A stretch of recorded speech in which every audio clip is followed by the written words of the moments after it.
ស្នូស្រមុកលាន់ខ្លាំងអាចមានកម្រិតដល់ទៅ100ដេស៊ីបែលពលគឺស្មើនឹងសំឡេងម៉ាស៊ីនកាត់ស្មៅរោឬក៏សំឡេងម៉ាស៊ីនឡានធំរោ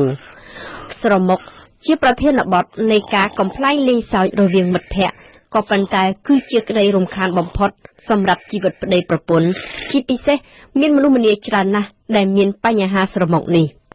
អ្វីបើការស្រមុកភាគច្រើនគឺជាអាការៈមិនធ្ងន់ធ្ងរក៏ប៉ុន្តែសម្រាប់ក្រុមគ្រូពេទ្យការស្រមុកបន្ទាប់មកមានការថប់ឬក៏ស្ទះដង្ហើមត្រូវការព្យាបាលជាចាំបាច់បើតាមកាយវិភាគវិទ្យាមានករណីមិនធម្មតាកើតឡើងទើបមនុស្សដេកស្រមុក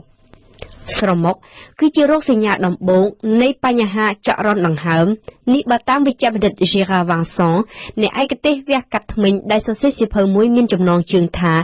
បញ្ចប់ការស្រមុកហេតុអ្វីបានជាយើងដេកស្រមុក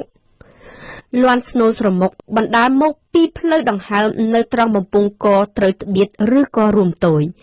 ក្នុងពេលគេងលង់លក់ជាលីកានៅចុងក្រអូមាត់កន្លើតអណ្ដាតរលាហេតុដូច្នេះបើសរីរាង្គណាមួយរីកលាធំសរីរាង្គនោះអាចជាឧបសគ្គបាំងស្ទះផ្លូវដង្ហើមបានហើយនៅពេលដកដង្ហើមចេញចូលឆ្លងកាត់វានឹងធ្វើឲ្យជាលីកានៅត្រង់កន្លែងនោះញ័ររង្គើទើបបង្កជាសំឡេងដែលយើងហៅថាស្រមុកនេះឯង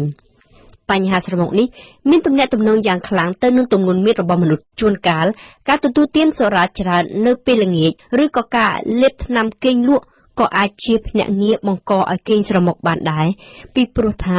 ស្រានិងថ្នាំគេងលក់អាចពន្លាសាច់ដុំខ្លាំងជ្រុលសម្រាប់កុមារមានដុសសាច់នៅបំពង់កធំអាមីដាលក៏ជាមូលហេតុដែលនាំឲ្យក្មេងទាំងអស់នោះគេងស្រមុកបានដែរ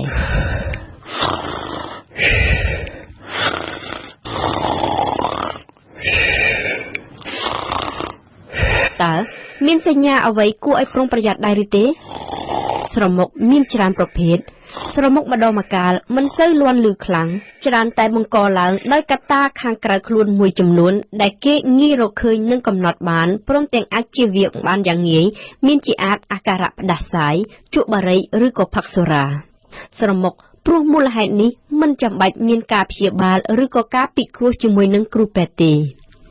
ស្រមុកខ្លាំងនិងជាលក្ខណៈជំងឺគឺជាផលវិបាកនៃគ្រោងកាយមនុស្សពីកំណើតដូចជាមានឆ្អឹងធ្គាមតូចពេកអណ្ដាតធំឬក៏មានភាពមិនប្រក្រតីនៃប្រព័ន្ធរាងកាយណាមួយក្រៅអំពីប្រព័ន្ធដកដង្ហើមត្រូវបែងចែកឲ្យដាច់រវាងការស្រមុករបស់មនុស្សម្នាក់ពីព្រោះតែមានបញ្ហាដង្ហើមពិបាកដកតាមច្រមុះនិងអ្នកដែលស្រមុកពីព្រោះខ្យល់ដង្ហើមត្រូវស្ទះនៅម្ដុំបំពង់កក្នុងករណីទី1គេសង្កេតឃើញមានក្នុងចំណោមអ្នកស្រមុកតែប្រមាណ 10% តែប៉ុណ្ណោះសំឡេងស្រមុកនេះលាន់ឡើងចេញដោយសារតែភាពញ័រនៃចុងក្រអូបមាត់លើពេលដែលខ្យល់ដង្ហើមឆ្លងកាត់ទៅប៉ះអាការៈនេះអាចព្យាបាលជាតែតម្រូវឲ្យអ្នកស្រមុកទៅជួបពិគ្រោះជាមួយនឹងគ្រូពេទ្យផ្នែកឯកទេសច្រមុះត្រចៀកបំពង់កអ្នកមិនអាចដកដង្ហើមតាមច្រមុះបានស្រួលជួនកាលមកពីមានបញ្ហារលាកច្រមុះរ៉ាំរ៉ៃចំពោះករណីស្រមុកនៅបំពង់ខ្យល់វិញអ្នកនឹងមានអារម្មណ៍ហត់នៅពេលភ្ញាក់ពីគេងឈឺក្បាលមានវិបត្តិផ្លូវភេទការឡើងសម្ពាធឈាមឬក៏ថប់ស្ទះដង្ហើមម្ដងម្កាលនៅពេលគេងក៏មាន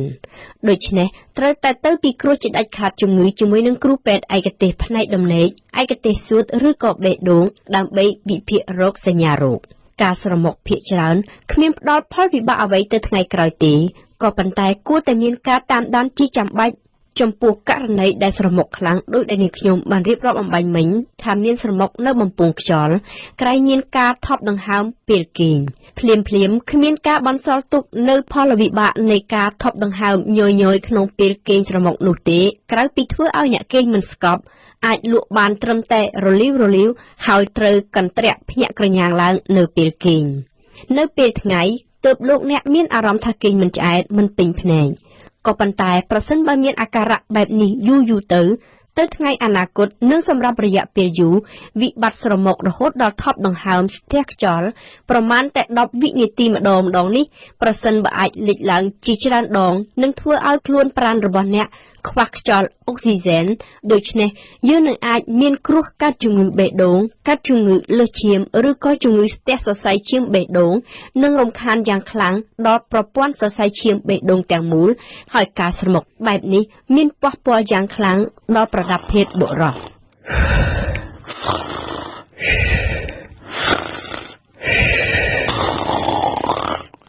តើគេត្រូវព្យាបាលយ៉ាងដូចម្តេចចំពោះការស្រមុកដោយពិបាកដកដង្ហើមតាមច្រមុះវិធីព្យាបាលមានលក្ខណៈងាយស្រួលទេនិងសម្រេចបានដោយវិជ្ជបណ្ឌិតឯកទេសផ្នែកច្រមុះត្រចៀកនិងបំពង់កក៏ប៉ុន្តែបើជាការស្រមុកដល់ស្ទះបំពង់ខ្យល់ផងពេលខ្លះគេអាចជ្រើសរើសវិធីសាស្ត្រធ្ងន់ធ្ងរគឺការវះកាត់ពង្រីកបំពង់ខ្យល់បង្រួមសាច់ដុំនៅផ្លូវដង្ហើមឬក៏តម្រង់ច្រមុះឬក៏ពាក់ម៉ាស៊ីនជួយដកដង្ហើមដែលរំខានយ៉ាងខ្លាំងនៅពេលគេងជាលក្ខណៈទូទៅជៀសវាងការទទួលទានសុរានៅពេលបាយល្ងាចនិងសូមកុំគេងផ្ងាឲ្យសោះសូមសម្រកទម្ងន់និងគេងផ្អៀងដើម្បីកុំឲ្យអណ្ដាតរបស់លោកអ្នកធ្លាក់ទៅបាំងបំពង់ខ្យល់ដែលជាហេតុនាំឲ្យមានភាពញ័រនៅបំពង់ខ្យល់រួចបញ្ចេញជាសំឡេងស្រមុកឡើងគ្រប់មធ្យោបាយដែលរៀបរាប់មកនេះអាចជួយកាត់បន្ថយការស្រមុកបានក៏ប៉ុន្តែគ្មានទេដំណោះស្រាយជាលក្ខណៈសកលនៅពេលថ្មីនេះអ្នកស្រាវជ្រាវជាតិប្រេស៊ីលទើបបានរកឃើញវិធីសាស្ត្រលំហាត់ប្រាណលំអណ្ដាតដែលអាចជួយកាត់បន្ថយការស្រមុកបានដល់ទៅ 36% ហើយបើនៅតែស្រមុកទៀតក៏សំឡេងនោះមិនសូវលាន់ខ្លាំងនិងថយចុះអស់ដល់ទៅ 56% លំហាត់ប្រាណនេះមានប្រសិទ្ធភាពចំពោះអ្នកស្រមុកខ្សោយមធ្យមនិងខ្លាំងដែលមានរហូតដល់ការថប់ដង្ហើមពេលគេងលក់ម្ដងម្កាលផង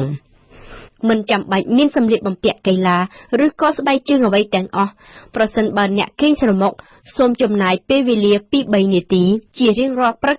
ហាត់ពត់អណ្ដាតនិងក្រអូមមាត់ដោយទី1យកចុងអណ្ដាតទៅទល់នឹងក្រអូមលើរួចរំកិលអណ្ដាតបន្តិចម្ដងទៅទល់នឹងគល់ក្រអូមហើយរក្សាជំហរបែបនេះមួយស្របក់ទី2លាអណ្ដាតទៅទល់នឹងផ្ទៃក្រអូមលើរួចសង្កត់អណ្ដាតទាំងមូល